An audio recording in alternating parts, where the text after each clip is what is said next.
বন্ধু বান্ধৱীসকল, আপোনালোকে এই দৃশ্যটো দেখাৰ পাছত খন্তেক সময়ৰ কাৰণে হ'লেও আপুনি আচৰিত হৈ পৰিব।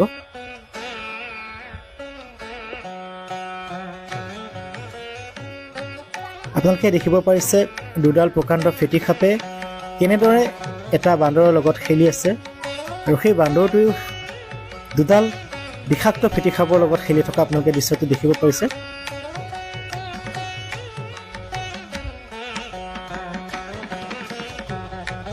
সঁচাকৈ বন্ধু বান্ধৱীসকল, ভগৱানৰ লীলা আপোনালোকে দেখিব পাইছে। প্ৰভু শ্ৰীৰাম আৰু মহাদেৱৰ এই লীলা দেখি সকলোৱে আচৰিত হৈ পৰিব।